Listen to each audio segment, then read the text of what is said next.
தமிழ்நாட்டில் இருக்கக்கூடிய கோயில்கள்லயே மிக உயர்ந்த ராஜகோபுரம் எந்த கோயில்ல இருக்குது அப்படின்னு வந்து பாத்தீங்கன்னா திருச்சியில இருக்கக்கூடிய ரங்கநாதர் ராஜகோபுரம். அதுதான் வந்து பாத்தீங்கன்னா நம்ம உயர்ந்த கோபுரம்னு சொல்லுவோம். கிட்டத்தட்ட 236 அடி உயரம் கொண்டது இந்த ராஜகோபுரம். இந்த திருச்சி ஸ்ரீரங்கத்துல வந்து பாத்தீங்கன்னா அந்த கோயில்ல கிட்டத்தட்ட 21 கோபுரங்கள் இருக்கு. அதுல இந்த ராஜகோபுரத்தை தான் நம்ம வந்து மிக முக்கியமா பேசணும் இல்லைங்களா? ஆனா இந்த ராஜகோபுரத்தை விட முக்கியத்துவம் வாய்ந்த, வரலாற்று முக்கியத்துவம் வாய்ந்த மிக முக்கியமான கோபுரம் எதுன்னு வந்து பாத்தீங்கன்னா அங்க இருக்கக்கூடிய கிழக்கு வெள்ளை கோபுரம் அப்படின்னு நம்ம சொல்லுவோம்.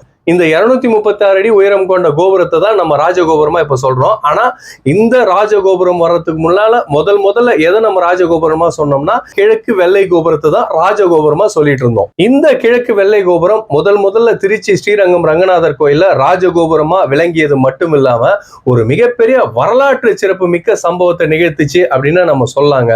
கிபி 15ஆம் நூற்றாண்டுல இந்த திருச்சி ஸ்ரீரங்கம் ரங்கநாதர் கோயில் முகலாய மன்னர்களோட ஆட்சி காலத்துல அதிக அளவுல இந்த கோயில் சேதப்படுத்தப்பட்டது, அதிக அளவுல இந்த கோயில் வந்து சூறையாடப்பட்டது அப்படின்னு நம்ம சொல்லாங்க. அப்போ வந்து பாத்தீங்கன்னா சுல்தான் மன்னர் வந்து அந்த திருச்சியை ஆட்சி செஞ்சுட்டு வந்தாரு. அந்த சுல்தான் மன்னர் வந்து பாத்தீங்கன்னா இந்த திருச்சி ஸ்ரீரங்கம் ரங்கநாதர் கோயில்ல எத்தனையோ பொருட்களை வந்து சூறையாடினாலும் அங்க இருக்கக்கூடிய இயற்கை வளங்கள், அந்த கோயிலை சுத்தி இருக்கக்கூடிய அத்தனை இயற்கை வளங்களையும் ஒரு சூறையாடினாலும் அந்த கோயில்ல இன்னும் மதிப்பு மிக்க பொக்கிஷம் வந்து ஏதோ ஒண்ணு இருந்துட்டு இருக்கு அப்படின்னு வந்து உறுத்திட்டே இருந்தது இவரோட மனசுல. இந்த சுல்தான் மன்னர் அங்க ஒரு தளபதியை நியமிக்கிறாரு. அந்த தளபதி வந்து பாத்தீங்கன்னா அதிகப்படியான அராஜகங்களை வந்து அந்த கோயில கட்டவிழ்த்து வர்றாரு. அவர் என்ன பண்றாருன்னா பக்தர்கள் யாருன்னா தரிசிக்க வராங்கன்னா டக்குன்னு வந்து அந்த கோயிலை இழுத்து மூடிடுவாரு.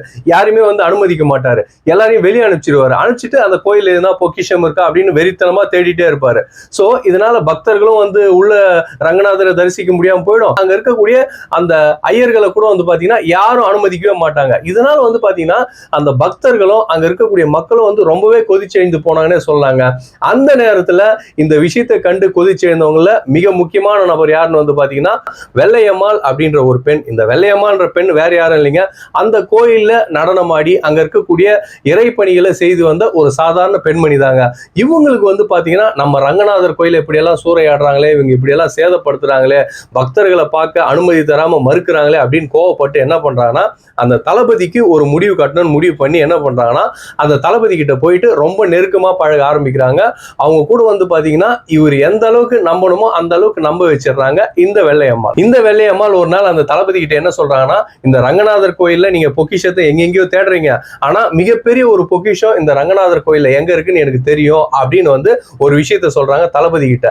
இதை நம்பின தளபதி என்ன பண்றாருன்னா இந்த வெள்ளையம்மாள் கூட்டிட்டு போற வழியில அந்த கோபுரத்துல 1 by 1 மேல ஏறி போறாரு.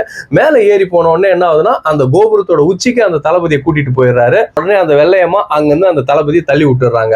கீழே விழுந்த அந்த தளபதி மண்டை 2ஆ பொளந்து இறந்து போயிடுறாருங்க. வெள்ளையம்மா வந்து பாத்தீங்கன்னா ரொம்ப அநியாய அட்டூழியம் பண்ணிட்டு இருந்த அந்த தளபதியை அந்த இடத்துல இருந்து தள்ளி விட்டு கொலை பண்ணிட்டாங்க. அந்த கோபுரத்துக்கு கீழே வந்து பாத்தீங்கன்னா சுல்தான் படையினர் சூழ்ந்து நின்றுட்டு இருக்காங்க. இந்த வெள்ளையம்மாள் கீழே இறங்கி வந்தா எப்படியும் நம்மளை கொலை பண்ணிடுவாங்க அப்படின்றது வெள்ளையம்மாளுக்கு தெளிவாவே தெரியும்.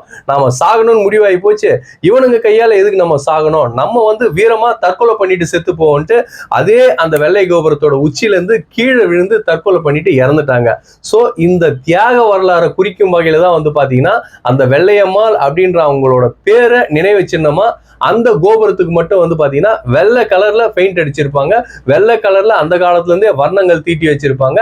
இந்த கோபுரத்துக்கு வெள்ளை கோபுரம் அப்படின்னு பெயர் வர்றதுக்கு காரணம் இந்த தியாக செம்மல் வீரப்பெண்மணி வெள்ளையம்மாளோட வரலாறை நினைவுபடுத்தும் வகையில இந்த கோபுரத்தை ஆரம்பிச்சதுனால தான் இந்த பேர் வச்சிருக்காங்க. சோ அடுத்து நீங்க திருச்சி ஸ்ரீரங்கம் ரங்கநாதர் கோயிலுக்கு போனீங்கன்னா அங்க பள்ளி கொண்டு இருக்கக்கூடிய ரங்கநாதரை மட்டும் தரிசிச்சுட்டு வராம நம்மளுடைய குழந்தைகளுக்கு அங்க இருக்கக்கூடிய வெள்ளை கோபுரத்தோட வரலாறையும் சொல்லி கூட்டுவாங்க. அப்பதான் நம்ம முன்னோர்களோட பெண்கள் கூட எவ்வளவு வீரமா இருந்தாங்க அப்படின்ற விஷயம் நம்ம வளரும் தலைமுறைக்கு தெரியும்.